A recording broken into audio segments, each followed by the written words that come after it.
Every year we make a donation to what we consider a worthy cause, and we've done so again this year. So I want to bring my daughter, Allison Leonard, and her significant other, Jeremy Stafford, forward to give us a rundown on what they're doing for veterans, in particular through the YMCA.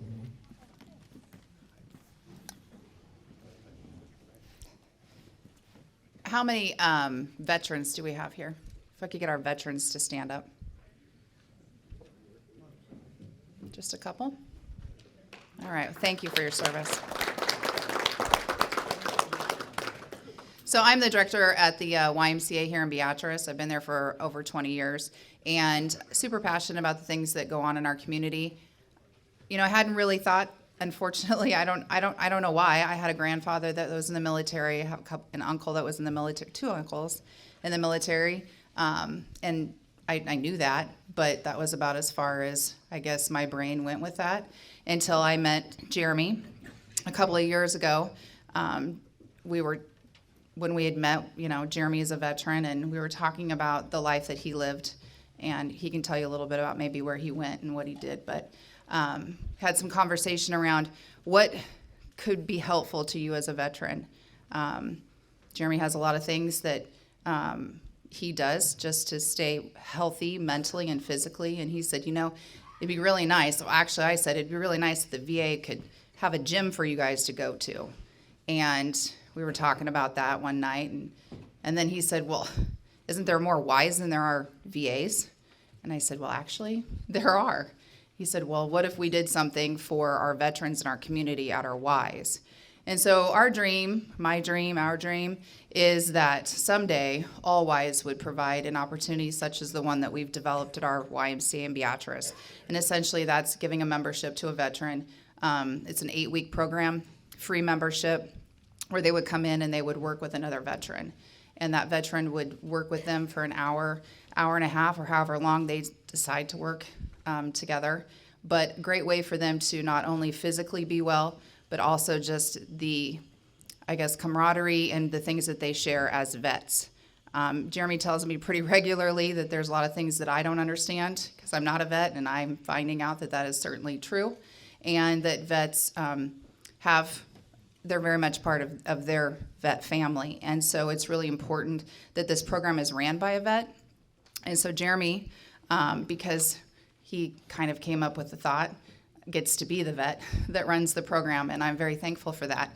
We've had about 24 vets go through the program in the last year and a half, and I'd like to think that we're making an impact in our community. Anytime that we go anywhere outside of Beatrice and Nebraska, we talk about our program. We were recently on a cruise and shared our program with a bunch of other military families and found another Y that was there doing a similar program in Texas? San Antonio. San Antonio. So what we're finding is a lot of Ys give a free membership to veterans or try to help families when their military they're deployed or whatnot, but it's offering something outside of just a membership. And so that's what we're doing, and we're super proud of that. And I'll let Jeremy talk just 2 seconds about how it's impacted his life. So I'm I'm medically retired from the Army. I did 2 tours in Iraq. Medically retired from the Army. I did 2 tours in Iraq. And one of the hardest things about, especially after being deployed to a combat zone, about getting out of the military is adapting back to being a normal human being, as I like to call it. And one of the things that really helps with that is being around other veterans. And this program is designed to help through physical exercise and being around fellow veterans to help bring us all out of our shells and get us back into the community. And it's worked pretty well so far, and it's been a pretty amazing program, and I'm really grateful to Allison and the Y for helping me get it started, and I look forward to hopefully making it a national program and spreading it out to other YMCAs.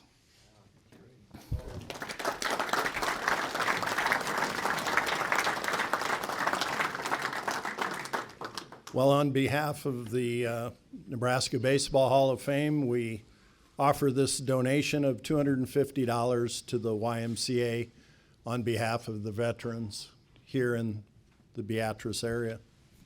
Thanks, buddy. Thank you. At this point, we're going to begin the inductions.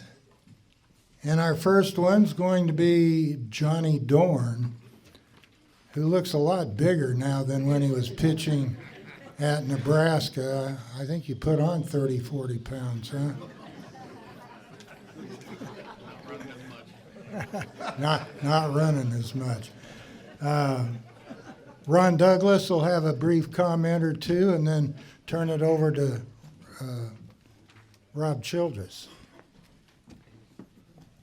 Thank you very much. I'm going to sit down. I'm old and slow and tired. So, anyway, I saw something just now that kind of stimulated my addled brain here. I saw Rob sitting together with Johnny the Whiz Dorn, and I saw Steve and Vicky. And I remember when the Home Run Club board traveled out to Grand Island on a tour, and they had a little, they went out there. I didn't know what they were going out there, but I was on the Home Run Club board with Mr., I think your dad was there, Mr. Weber. And I didn't know who they were recruiting, but I figured they were recruiting somebody. And they had a drawing. And there was a lot of people there, and there was probably 300 people that chipped into this little jury wheel. And they whizzed it all up. And guess who won the drawing? It was just, had to be Steve Weber, or Steve Dorn won the drawing. Do you remember that? Of all people, won it. Why not? Why not Steve? Anyway, Johnny Dorn. GI Johnny. What does GI stand for? Anybody figure it out? It was in Grand Island. Grand Island, but one more thing. GI also stands for soldier or warrior. And Johnny was a warrior, wasn't he? When the chips were down, Johnny was in the war. Now, I'm not going to say too much about him because Rob Childress wants to say a lot about him. And he's a lot better than I am in describing what Johnny was. But he was one of my favorite pitchers of all time around Nebraska. And there was a lot of good pitchers, and I had a lot of favorite guys, but Johnny was right up there. And when the chips were down, if his hitters could give him a little bit of an edge, it was time to call in the generals and stack the rifles and put up the campfires as soldiers do in their own way. And the hunt was about to be over. The war was about to be won. So, Rob, why don't you come up and tell us about Johnny Dorn?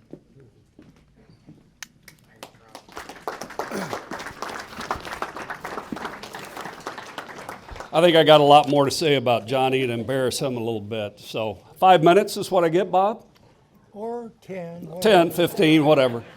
Hey, this is the third time, the last 3 years, I've gotten the opportunity to come up here and speak to you guys. And for us baseball people, we're all baseball people, that's a streak, right? I mean, we've had a lot of great people go into the Hall of Fame since I've had the opportunity to be up here. And for me, driving over tonight, I start thinking about all the people that have gone into the Hall of Fame. So without standing up, just raise your hand. And I want you to look around at all the people that are inducted in the Hall of Fame right now. So if you're going in or you're in, raise your hands. It's pretty awesome. I mean, the impact that all of you have had in the state of Nebraska baseball, whether you've been a player or an umpire, how impactful that you've been in your life, and we've all used baseball as a vehicle for that. And we all have talent. I mean, it took me 15 years to get Heinrichs to call strikes in the river, and I'm still working on a couple other guys back there. But he got it, and that's why he's in the Hall of Fame. But it's not what you did.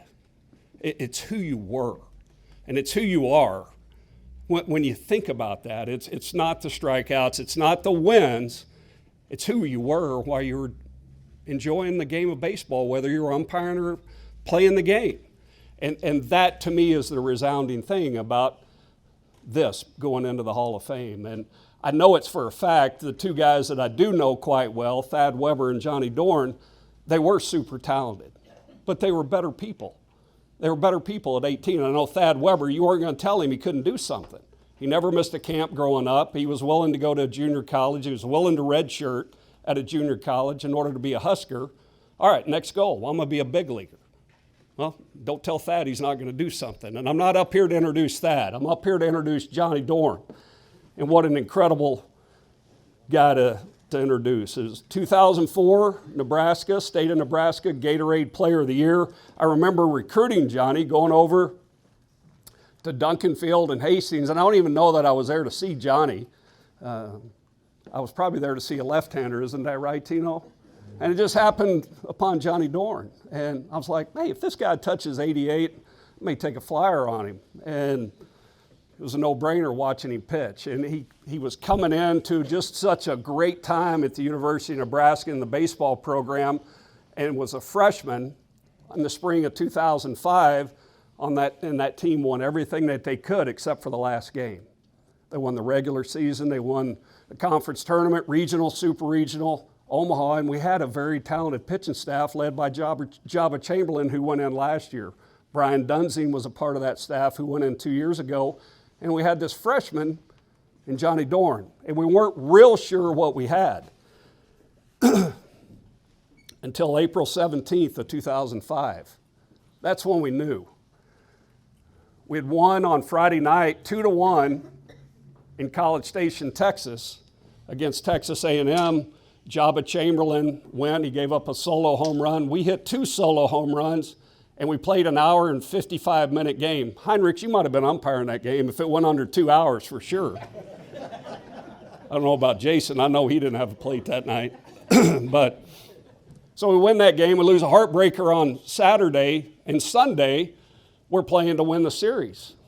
And we're still not sure at this point, mid-April, how good we are. Brian Dunzing starts the game for us. We got a 5-1 lead. We're rolling along. And the wheels start coming off in the 5th. And we go to Johnny in the bottom of the 5th with 2 outs to get us off the field. And he gets us off the field in a 5-4 game. And it's a super hostile place to play in College Station, Texas. Very hostile, much less a freshman being out there from Grand Island, Nebraska. He goes back out for the 6th. It's still a 5-4 game. He gives up a leadoff triple. And I'm like, this guy, he's a freshman from Grand Island. He don't want any part of 7,000 people screaming at him. So I walk out there to the mound, and I said to Johnny, I go, look, this environment's way too big for you. You don't want any part of this environment. Why don't you come on back to the dugout with me? He goes, why don't you just go on back to the dugout? I got this. With a few more choice words in there. I don't want to embarrass him totally. But I went, all right. So I walked back to the dugout. Johnny shuts him out the rest of the way. We win 6-4. We win the series, and we go on to do what we did. And Johnny found his way into the rotation for that year.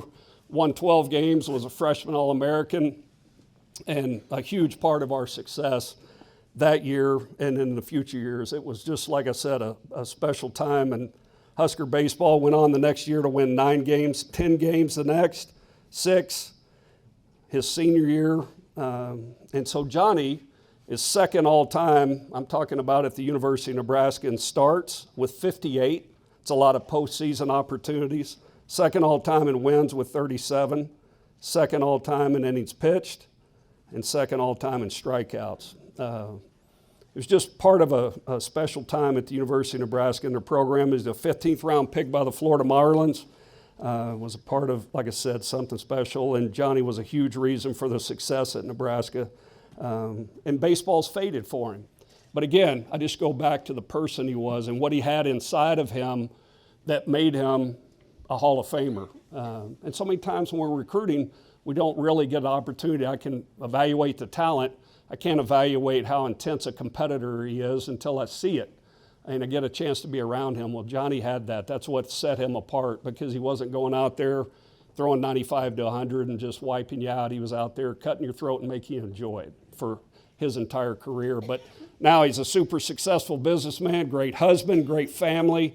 Even after I left, he and his mom and dad would come to College Station. We'd get to spend time together. That's the relationship that we had. And, I got the opportunity to be at his 40th birthday party this summer, which was an honor for me. And not only was he a great player for us, he's one of my best friends in the whole world. So please join me in welcoming Johnny Dorn to the Nebraska Baseball Hall of Fame.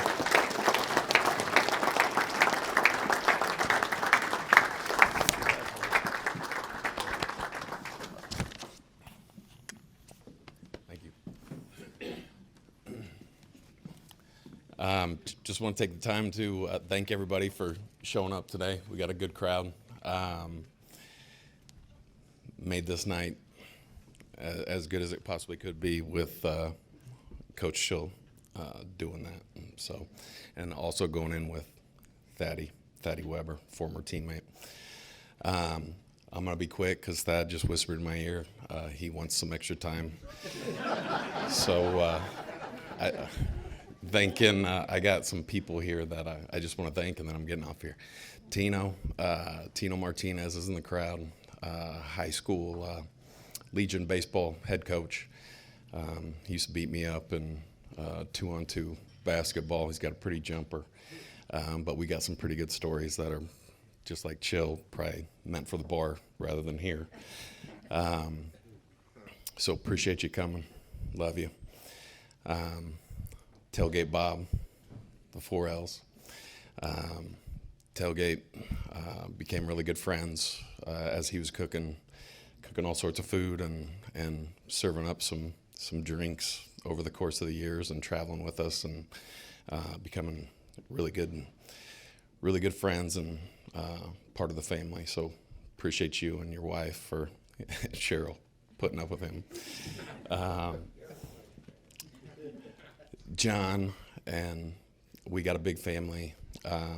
They followed us all over the place and were extremely supportive. And so appreciate you. John's from Arizona, so appreciate you coming back. Hadley, Kiffin, and Brian. Brian, thanks for marrying my sister. She was a pain in the ass.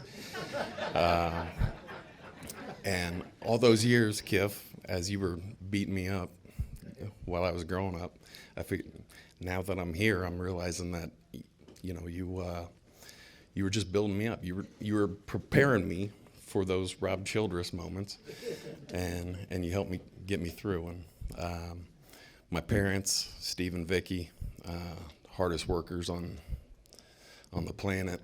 You guys showed us the way. Much appreciated. Spoiled the hell out of us. And my wife, she's my Hall of Famer and MVP. So I appreciate everybody, the board, and everybody that was involved in this event and getting me up here. Much appreciated. Ron, thanks for the kind words. I'll pay you back a little later. But no, thank you. Glad everybody can make it and enjoy the moment. And I'm glad to come in this year with all the other recipients. So congratulations to you all. And Thad, you got your time. Hold on here. We got to get your plaque.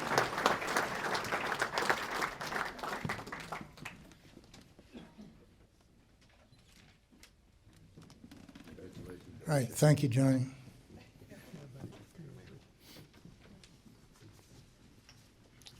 Our next inductee will be Rusty Hilgenkamp.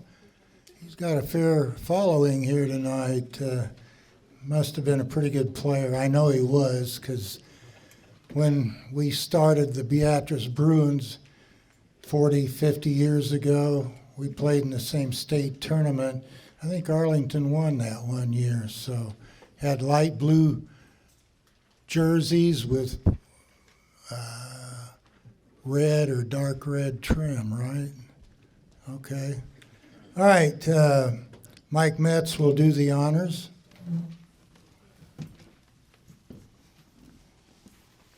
Rusty Hilgenkamp, he was big-time catcher. I know playing against him for so many years, he was in the middle of a lineup, which the Arlington team was loaded every year. Great hitters up and down the lineup. Rusty right in the middle of it, home run hitter, average hitter. He did everything. Great catcher. Nobody even wanted to steal on him. The problem with him is he was a nice guy, so he's hard not to like.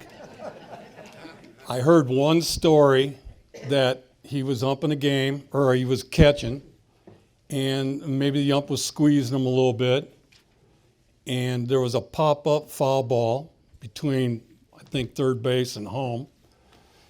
And Rusty got a little bit back at the ump. When he went after the ball, he threw his mask and hit the guy right in the chest.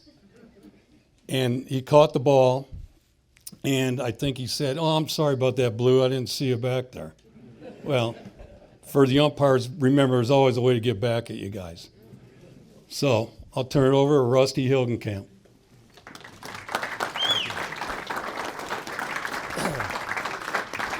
Yeah, I remember that play.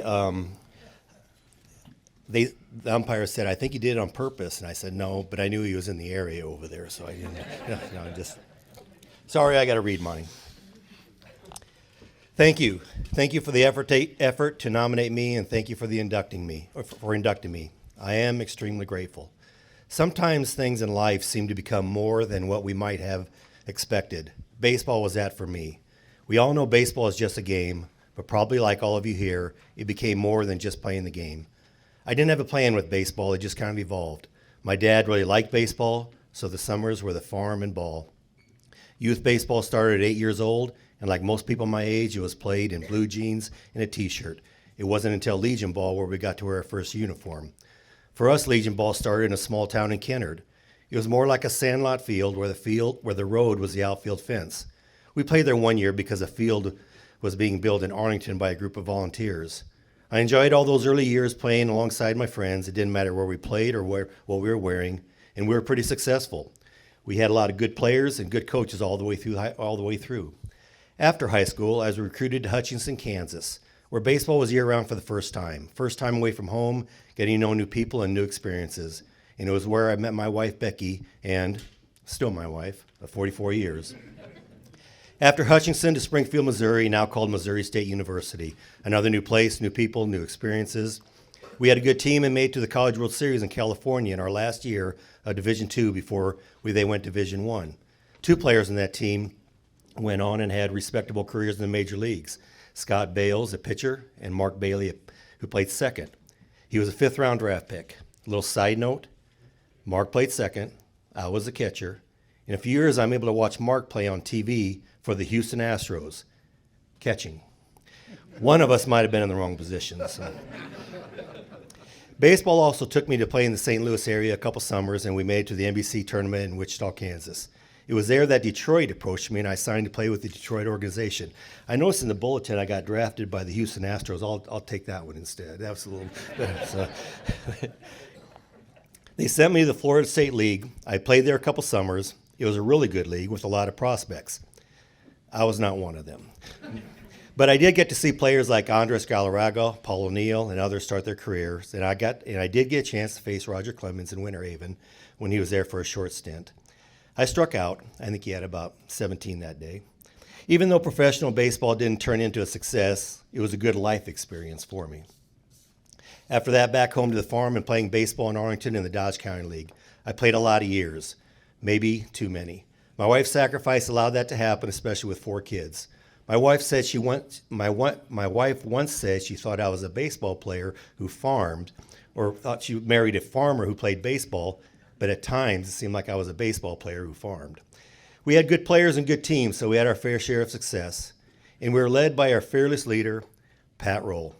So not only were we successful, but we could be a little feisty at times. So I enjoyed playing with my teammates, and I enjoyed the competition. Like I said earlier, baseball took me places I didn't expect, but as meaningful, I met many people I would not have met if it weren't for baseball. Many good people. We still get together, look back, retell same stories, reminisce, and laugh. recalling the games and the travel that included some usual pit stops on the way home. I looked forward to playing in the state tournaments in Omaha and the fairs. Playing in the Cumberland County and Dodge County fairs, a ball game surrounded by the sights, sounds, and smells of the fair felt like a Norman Rockwell setting to me. I had the opportunity to coach youth, Legion, and high school baseball for many years, even a stint with softball. I must say I enjoyed being around the young ladies. They had a different perspective, didn't take things quite so seriously. It was good for me to loosen up a little. Softball is a fast game, and I think it actually helped me when I returned back to coaching baseball. I really enjoyed getting to know the many youth that I came across. Hopefully they enjoyed me, and I was able to help them in some way. Baseball connected me with many people, and I've enjoyed that as much as playing the game. Friendships felt enough that they would take the time and effort to nominate me. For those who showed up tonight, and so far they're behaving themselves. So, it is an honor not only to be inducted, but to be included with Paul Menken, a big name in Arlington. He was our coach and mentor, and I've had the pleasure of coaching with his son, Ed, for several years. Born and raised here, most of my memories are here in Nebraska. So I appreciate this organization who recognizes Nebraska baseball.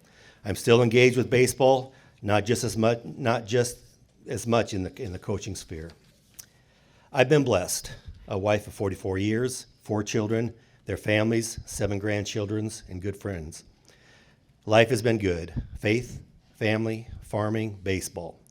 Or maybe at times it was baseball, then farming. So again, thank you very much. Good, Rusty.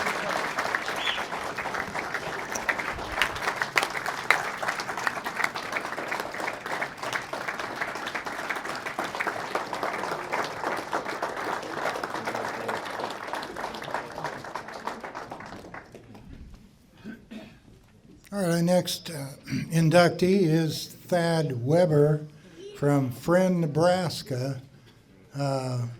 I could say a lot of good things about Thad because they're true. You know, he was a hell of a player for me. Played 2 years for the Beatrice Bruins. He was an outstanding pitcher for the University of Nebraska. And, you know, he was one of these guys. I coached over 1,000 players. He's in the top 5 or 10 as far as players that I had that got the best out of what they had to offer. He was a great competitor, very focused. You know, I just always like to say something bad about somebody if I can, but the best I could come up with was we were in Topeka one night at an important league game, and Thad and his 2 or 3 other players, he was always willing to drive too. He had a black Magnum, I believe, and he was always willing to do more than his share. But anyway, we get to the ballpark, and I know it was Thad. He was in the dugout. He had a boom box, and he was listening to Cotton and dancing to Cotton Eye Joe. And I go, what the heck is with him tonight? And I'm going to have to straighten him out a little bit after the game. I didn't want to do it before the game, but anyway, about the 8th or 9th inning, we're in a hell of a close game. He hits a 400-foot home run over the left field fence, won the game for us. So I've never mentioned that little deal until tonight. Anyway, you can read the resume here. Drafted a couple times. I don't care if you were in the big leagues for 1 inning of 1 game or 20 years. If you made it to the big leagues, you were pretty good. There's only about 700 people at any one time that play in the major leagues, and he was one of them. So very, very proud of you for that. And it was a pleasure having you on my team for a couple of years. And I'll bring you up here now and see what you have to say.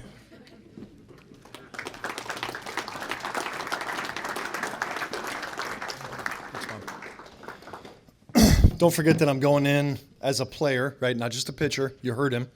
I could hit. I have to remind people a lot of that. But at one point I could hit a little bit. Thank you to the board of directors for bestowing this upon me. It's an honor and a privilege to be welcomed into the Hall of Fame, both with the distinguished gentlemen of this class, with those already in the Hall of Fame. I don't want to go full on TED Talk right here, but as I was just thinking about what I wanted to say, 3 words came to mind as I was trying to reflect upon my career, where it's taken me and where I'm at now. And those 3 words are vision, opportunity, and sacrifice. As Rob alluded to before, as early as I can remember, I was in Lincoln, University of Nebraska. And all I ever wanted to do was become a Husker. And that was pre-Haymarket days. That was the Buck Belzer. That was Mushroom Gardens. That was the Schulte Fieldhouse, which a lot of people don't remember because none of those are even here anymore. So it was about that vision, about me wanting to become a Husker. It wasn't anything about becoming a major leaguer or doing anything beyond that. I just wanted to play at the University of Nebraska. And there was people at that time in my life who were instrumental in helping foster that vision, Rob being one of them. I'm going to say a few names here. Some may know, some may not, but John Sanders, Dave Van Horn, Mike Anderson, these people, players at the time, Cliff Durham, Jed Dalton. These are people that I still remember to this day that poured a lot into me when I was a young player, and I'm forever thankful for that. But it has to go beyond a vision. There has to be opportunity. There was opportunities provided to me from a very early age. Like any baseball player, mom and dads have to get you everywhere you go. Somebody's got to play catch with you in the front yard. Somebody's got to throw to you. And that was my guy right there. So love you, Dad. I was given an opportunity out of high school to play at Hutchinson Community College by Kyle Crooks. And that was probably the most instrumental part of my career, allowing me to develop not only as a player, but as a person. Kyle Crooks, like a second father to me. So really appreciate that time there. And then obviously I was presented with an opportunity to play at the University of Nebraska by Mike Anderson. Opportunity to be surrounded and pushed by people at the University of Nebraska that bettered me, none other than Johnny Dorn, who set the standard for what it meant to be a Nebraska Cornhusker. So appreciate you. And then obviously beyond that, to get drafted to play professionally for 10 years, you have to have a lot of people believe in you, a lot of people endure ups and downs. So there was a lot of people, multiple major league organizations that did that to me, and I'm forever thankful for that as well. Most importantly, though, it's about the sacrifice, and I'm not talking about my own. We as players and coaches, managers, umpires know that there's a lot of sacrifice that has to be made, things that you're going to miss, the work that you have to put in order to achieve what you want to achieve. But those opportunities would not have been afforded to me without my mom and dad and without my wife as well. I've missed kids' birthdays. I've missed anniversaries. We've spent months apart. I've been in other countries. So without the support systems around to allow me to do the things that I needed to do in order to maximize my playing career, I would not be standing up here. So I love you and I thank you both. With that, I'll turn it over. Thank you, Bob. I appreciate it again. All right.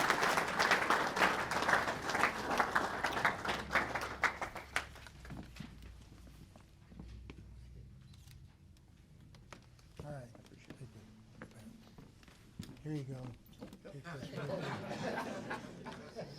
Just as well take it with you because your name's already on it. So. All right, before we take a little break here, we'll do one more induction. That being Mike Ashe from Kearney State is where I saw him, and his teammate, or maybe not teammate, but also from Kearney State, the best pitcher that ever came out of Kearney State. And I'll mention this since Rob's here. Kearney State beat Nebraska one time in all the years they played him, and he's the guy that did it. He shut him out 1-0. And he was a hell of a pitcher himself. Where's my plaque? You got yours in 2022. Thank you. Mike, feel free to come up, please. You know, while Mike's making his way up here, I thought of something when some of these guys were talking. And this isn't about his introduction, but a lot of these guys, this is a Lifetime Achievement Award. You grew up in small town America.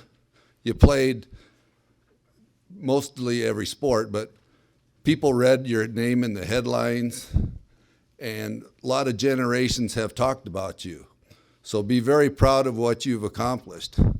And thanks for being here. Okay, Mike Ashe.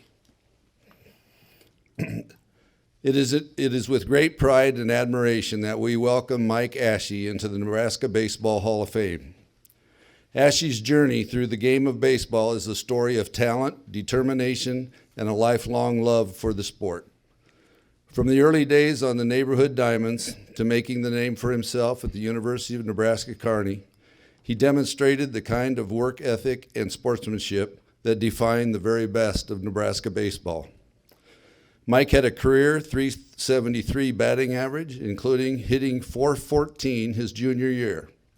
Records include 209 hits, 17 triples, and Mike was the UNK Male Athlete of the Year in 1994. Drafted by the Pittsburgh Pirates in the 6th round, he played more than 500 minor league games and was a two-time minor league MVP. You must have really loved riding buses. Wow. Beyond the numbers, his legacy is built on character, mentoring young players, supporting teammates, and representing the heart of Nebraska baseball with dignity and pride. Tonight we honor not just a career, but a lifetime of dedication to the game we love. It is our privilege to enshrine Mike Ashe among the legends of the state's rich baseball history. Please join me in congratulating Mike Ashe into the Nebraska Baseball Hall of Fame.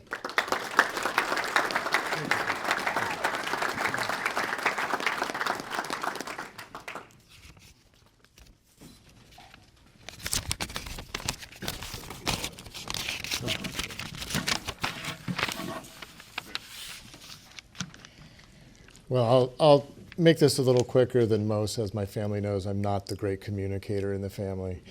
So public speaking is not my forte. But first of all, I'd like to thank Ken for nominating me and the board for selecting me for induction into the Hall of Fame. It truly is an honor. Humbled to be here among many of the great names that are here tonight, but also when you go downstairs in the museum. Names from my past, people I'd heard of. It truly is an honor. So many outstanding players, coaches, members of the press that have been in there. I have to tell you, when Ken called, I had a missed call from Lincoln, Nebraska, which I generally don't give much credence to phone calls from out of state. I live in Pennsylvania for the last 25 years, and there was no message.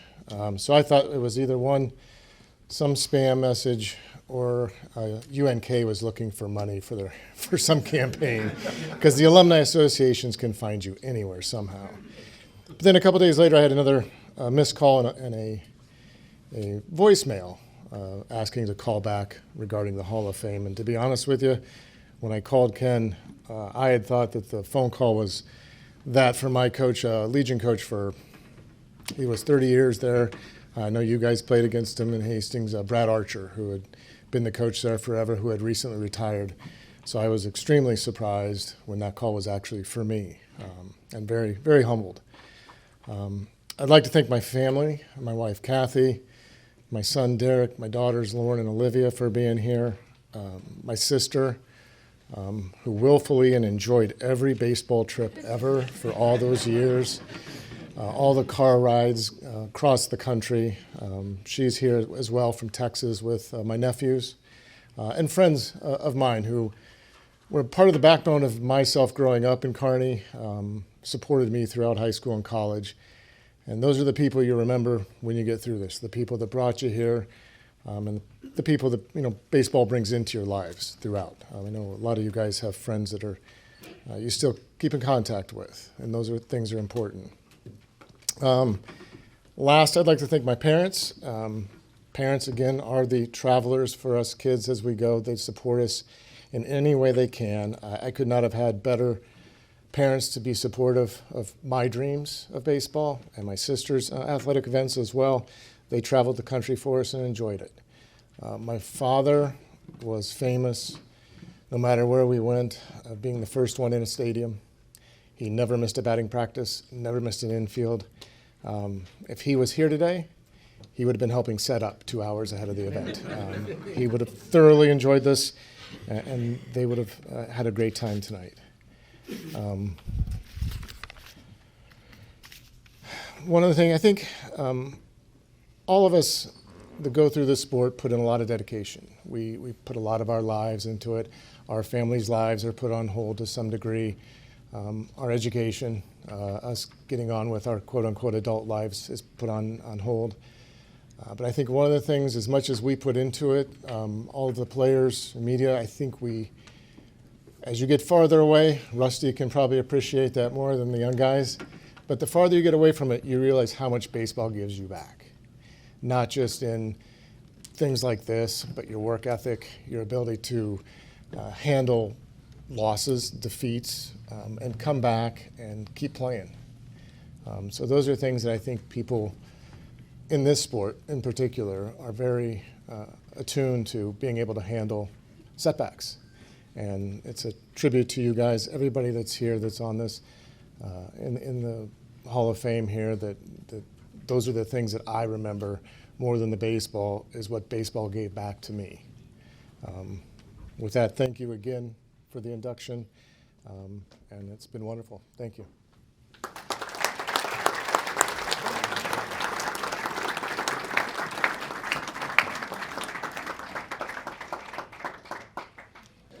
And our next one is Ron Schilling from Columbus, Nebraska, a guy that I met at both of our golf tournaments.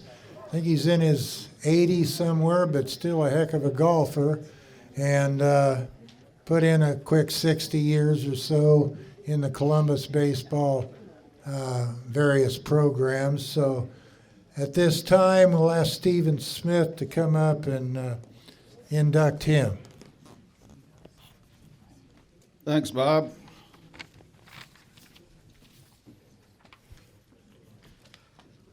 Ron Schilling coached, played, and managed in baseball in one form or another for almost 70 years.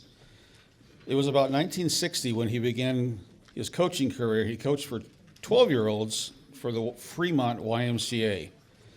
In 1967, he moved to Dodge City, Kansas, where he took over a team in the Babe Ruth League. This team hadn't won a single game in several years. 3 years later, they won their league championship. Ron coached there for 7 years. Later, in 1975, he moved to Columbus and began coaching the Columbus Pony League. After that, starting in 1980, Ron coached American Legion Baseball. He did this for 16 years, ending in 1995. After coaching Legion Ball, starting in 1996, he developed a town team called the Black Sox. They played in the Dodge County League. He did this until 2001. After retirement in quotes, he still was able to manage 3 Columbus Little League groups, placing dozens of 8 to 14-year-old kids on teams. Ron did this for 8 years. Also during this time, he umpired in the Legion G-Pack and the Dodge County Leagues. Ron heard that the Legion was looking for coaches, so from 2015 to 2023, he volunteered as a head coach or an assistant coach. He is one of several men who played, coached, and umpired in the Dodge County League.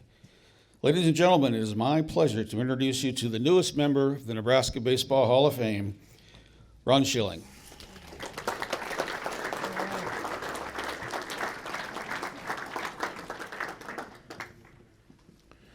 Thank you. I'd like to thank the committee for nominating me and admitting me into the Hall of Fame. This is something that definitely was not expected. My baseball career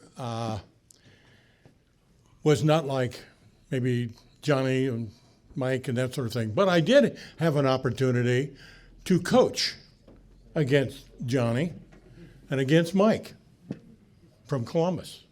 I was one of the Legion coaches. Also, I coached against a couple of our inductees. I coached against Mr. Hillenkamp twice, once in the Dodge County League and once in American Legion. And then I also, Mr. Bruce, I coached against you too a couple times.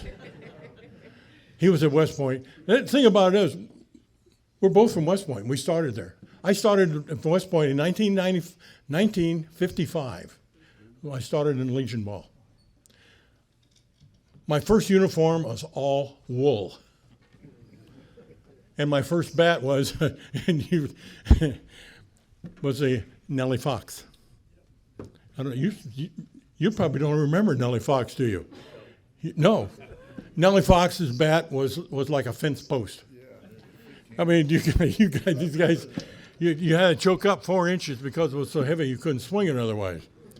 And then I realized that after I got out of Legion Ball, my dad used it for a fence post. So that was anyway. But anyway, my career of baseball was not basically in a lot of talent. I gained information and I gave it to coach or to kids and tried to make them better people. And a lot of times people, actually, it took me a long time to figure this out also. But baseball is one of the sports that teaches life skills. Every attribute that after you leave the baseball program and you get out into the real world, every attribute of life you've already done in baseball. I like to think of there's 3 main things that I always promoted. One is visualization. You visualize everything that you want to do. You shouldn't have it already there before you do it. The next one is you got to think. And there's many different ways of thinking. And I always like to promote the idea of situation thinking. Knowing what you're going to do, okay, then you got to figure out how you're going to get it done. And do that on the baseball field every day. So you do it in life. So those are the things that I try to promote my players. You know, my type of player is that being with the Legion program, I come in late and they don't have anybody to coach, and so I said, well, okay, I'll do it. So they get the varsity people get to draw the better ball players. Then the juniors get there, and then I get basically what's left. So I have, and I enjoy that. I think that's great. I love that because these are the kids that are willing to learn. I have found sometimes we get into the older kids, they already know it, and so you don't have much influence in them. So, but anyway, I like that. Life has been great. I mean, it is a way of living, and I really enjoy teaching these particular skills to the young kids. Anyway, again, committee, I really appreciate it. I'm not sure how I got up here, but anyway, thank you very much. I do appreciate it.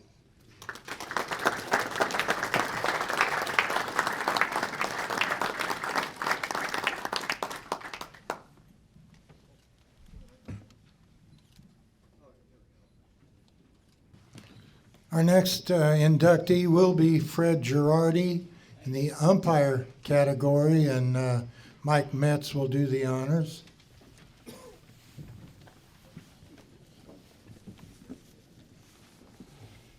Fred Girardi We lost Fred a few years back. Fred was a great umpire. He was one of the few umpires as a player you could approach and talk to. You could say, "Hey, Fred, where was that pitch at?" He didn't jump down your throat. He was a hitter's umpire because he had a pretty tight zone. So hitters liked him probably a little better than the pitchers. But Fred was a great guy, great personality, very easy to talk to. And I find that if an umpire can communicate with the players or the coaches, it's a lot easier to, if he misses a call, you can accept it. That's one thing I always liked about Fred. One story about Fred, he was umping Nebraska versus Oklahoma State at Buck Belzer. Gary Ward was the coach for Okie State. And I don't know, Fred made a call. Ward didn't like the call, just came flying out of the dugout, screamed at him, and pulled an Earl Weaver on Fred and turned his hat around and started arguing in his face. Well, Fred did the same thing. He took his mask off, he had a hat on, turned it around, did the same thing. They went back and forth at it, and then Fred finally tossed him. But he was, like I said, he was a great guy. I got to know him. He was a sports information director at UNO when I was playing there. So he was always around the dugout, and he was just an excellent guy to hang around with. The accepting for him tonight is his brother, Don. Don, come on up.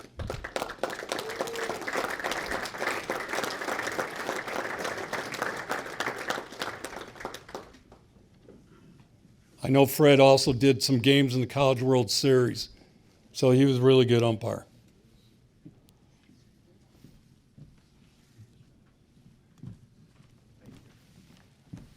Appreciate it.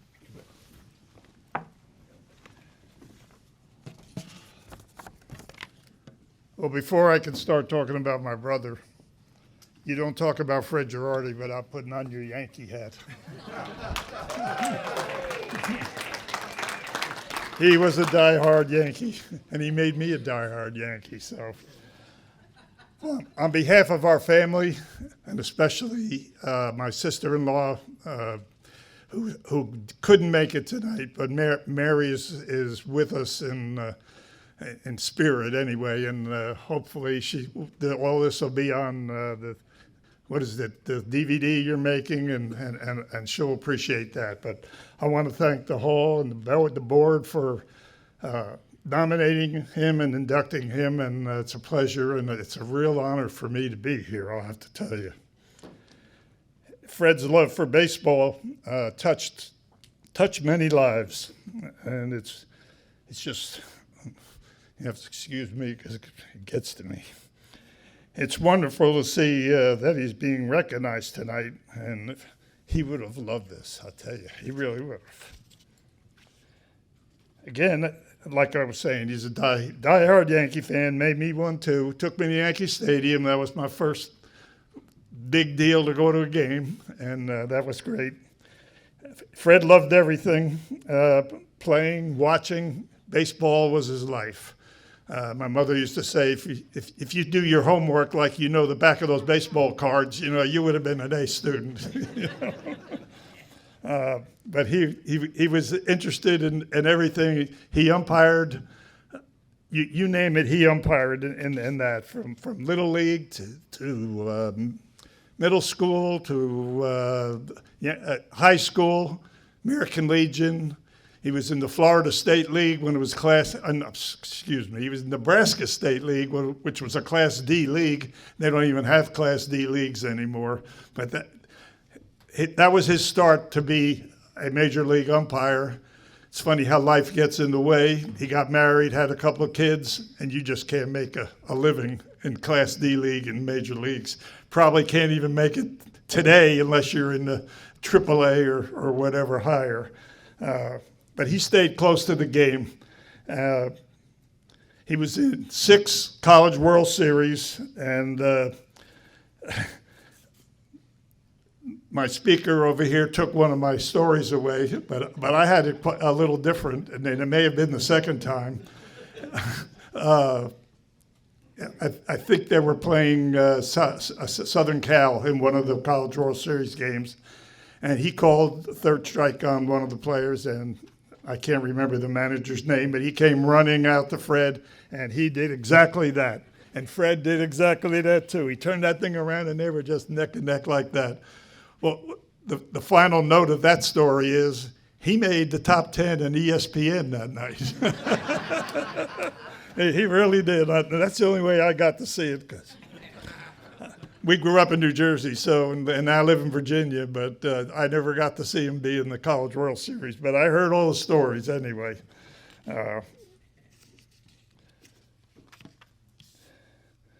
Fred loved and respected the game. Fairness, integrity, and just have a good time playing baseball. That was his motto.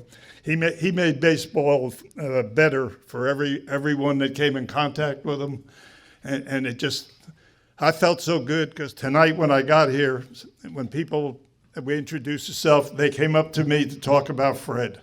And that just warmed the heart. So once again, I want to thank the board, and I'm so happy that he got to have this award, and it's an honor for me to be here to accept it. He'd be thrilled, and he'd probably kept keeping us all on this schedule from behind the plate. Thank you very much.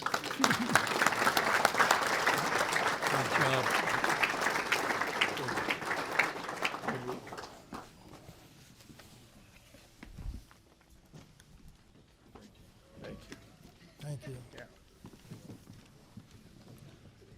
All right, we have 2 inductees to go. Next one is from West Point, Nebraska, a guy named Bruce Schlecht.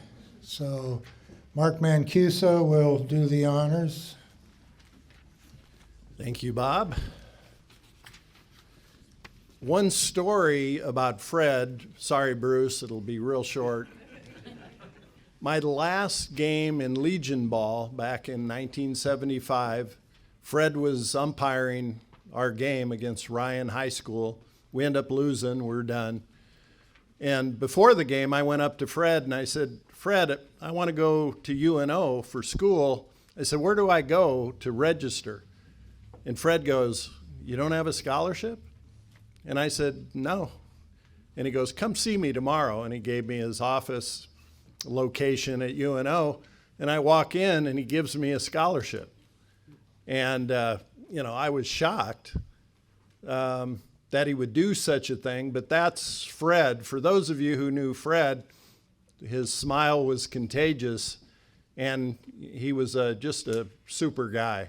And so I told his wife, called me on the way here tonight and said, you got to tell that story.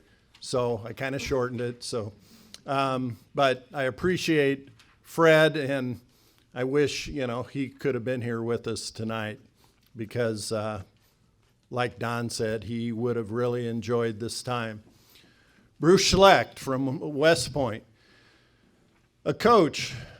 This year he celebrated his 1400th win, and it was not just a small event. He got to celebrate that, I heard, and maybe it's in the program, coaching with his son and with his grandson. So that made it, I'm sure, that much more special. I don't know that much about West Point, other than when I played there 35 years ago, there was a speed trap as you come into town. And so I haven't been there in a few years, so I know Bruce, who was on the city council for 18 years, probably got that changed. But it went from 60 to 35 in about a half a block as you came from Omaha, and I think it was an Omaha speed check there. So, and then now Bruce is mayor, and I'm sure that just shows his leadership capabilities. A coach, especially one who's been coaching for 50 years, it's a little bit like pastoring a church. You don't do it for the money, and I'm speaking of those who pastor effectively. You do it to mentor young men and get them to transition. And as I heard about Thad went to junior college, and his goal was always just to play for Nebraska, which is a lofty goal in and of itself. But because of the coaching you got, it took you well beyond. And I'm sure Bruce's influence on a number of players has taken them beyond, not only athletically, but I'm sure spiritually, intellectually, and maybe help with their being husbands and fathers, because that's what a mentor will do for you. And so it's my great pleasure tonight to introduce Bruce Schlecht.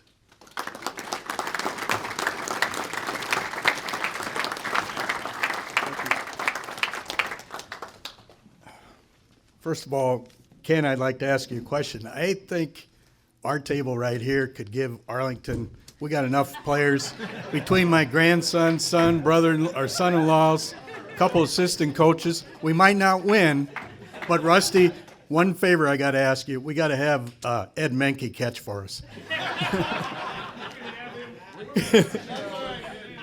All right, Ed.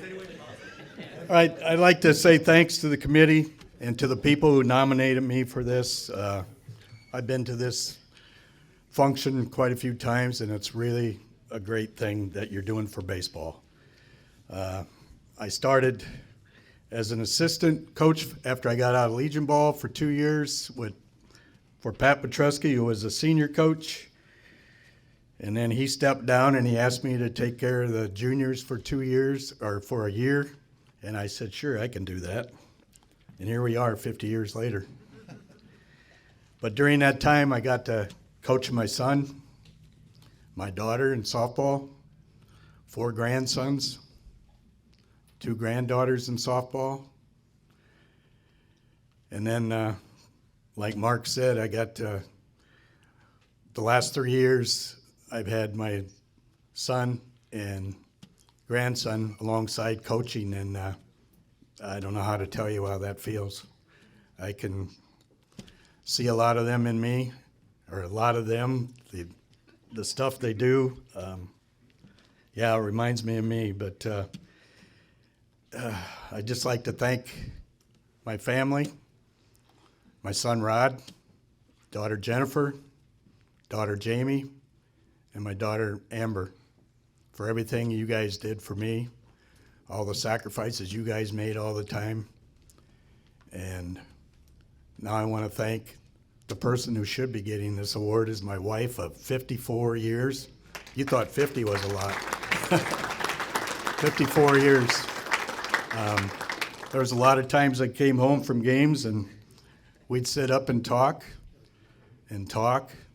about how we should have won, how we should have lost, or we didn't lose, or what. And then the one night I remember she says, I was kind of complaining about the umpires. She said, was Graver umpiring? Just kidding, Jeff. Just kidding. But, yeah, it's just been a long run, and I'd like to thank everybody who's done it. I got a couple people here, John and Connie Blymeister from West Point, that came tonight. I really appreciate that. Jake Hohentainer's here. He was an assistant, his assistant of mine was. And then there's Sean Emanuel way in the back. He was an assistant. We don't want to get into that one, though. But just say thanks to everybody. It's been a good run, and thanks to the committee and everybody else. Thank you.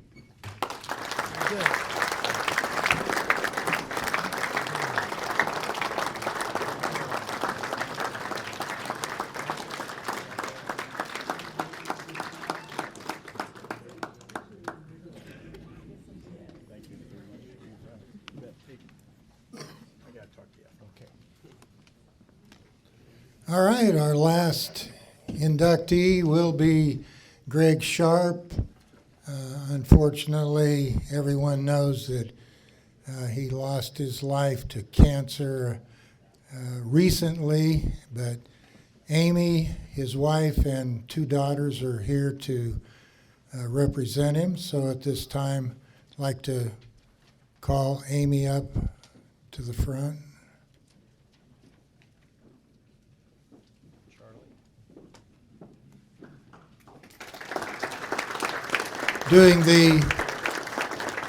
Making induction comments will be Charlie Colon. Thank you, sir.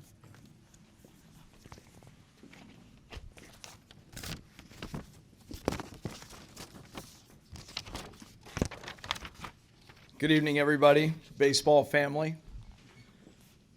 It's always good to be with baseball people. Lost my dad a few years ago. He would be here and would probably close the place down. But there is literally something so fun with being with you guys, and I just wanted to say thank you for that.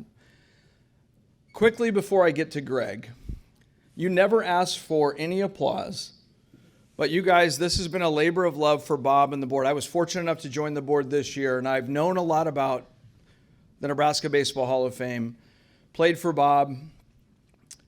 You do an incredible job. And so I just wanted to say thank you, and if you guys would just join me in a quick round of applause for Bob and his vision. Appreciate you.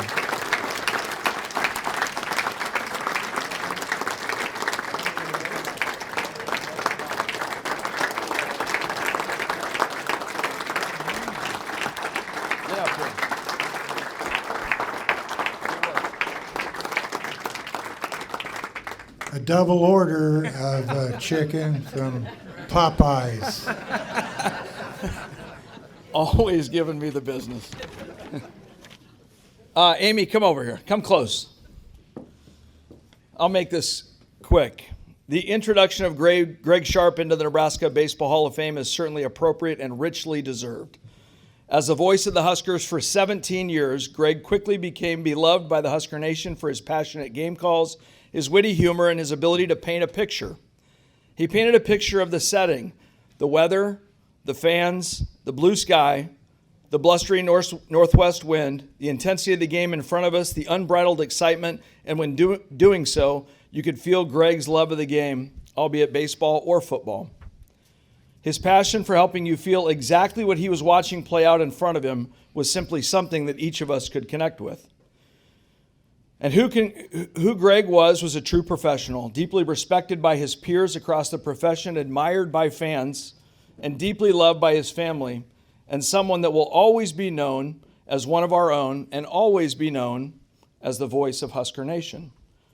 And who could ever forget in his last live broadcast on the Husker Radio Network, Nebraska football became bowl eligible for the first time in 7 years, and in his last broadcast for Husker baseball, the Huskers won the Big Ten championship for the first time ever.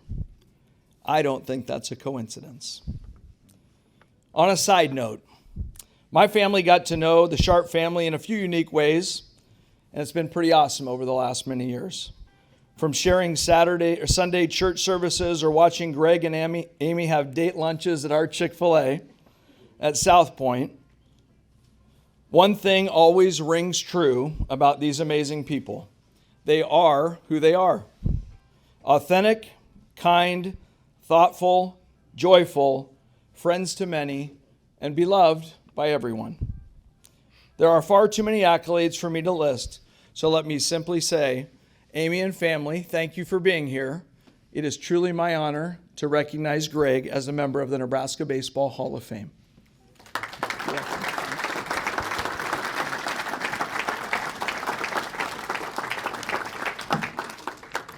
Thank you so much to our very dear friend Charlie and for that very kind introduction, and thank you to the incredible committee who welcomed Greg into this class of inductees. A lot of really cool stories tonight, and I've been around sports my entire life.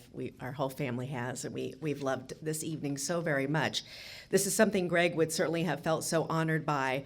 My daughters and I are so thankful that we could be here to receive it for him. Two of my daughters are with me tonight, Emily and Taylor Campbell, who is out of state, seems to always miss out on these events, so we are always have to include her at least by name. And like many of you have mentioned, Greg missed many, many family events. Many of those girls' homecomings, proms, whatever it was, school activity, soccer games, dance, theater productions. We have many, many portraits of our daughters heading off to prom or dates with their boyfriends with Greg on the phone, on FaceTime, right next to him. There are some great memories for us. So yes, Greg would have loved this, but much more than the honor itself, he would have loved to be in this room with each one of you. The long and rich history of this Hall of Fame banquet is what he truly would have soaked up. Greg loved history, and being able to weave that into his job is really what drove him to set himself apart as a broadcaster. The industry sometimes, oftentimes, focuses on the current stats, the outcome of the game, but Greg loved digging up interesting facts, little nuggets, if you will, that he could share throughout a broadcast. And as we all know, baseball lends itself to that so much more than any other sport. There is time for banter back and forth, for those did you know moments, and time to establish relationships that last a lifetime. And if any of you ever listened to Greg, there was usually an additional weather forecast that he threw in. I don't know where that came from, but he always knew what the weather was wherever we were going, and he oftentimes put that into a broadcast. I imagine he would have walked into this room and known so many of you, so many more than my girls and I ever would. He would have wanted to hear your stories, though, and there's a strong chance that one of those conversations would have ended up being told on the next broadcast or on Sports Nightly. He would much rather talk about somebody else than himself. Greg loved Nebraska baseball. He loved his lifetime partners, his longtime partners, Ben McLaughlin, Nick Hanley. He treasured his friendship with Coach Bolt, Coach Anderson, as well as the many other coaches and players through the years.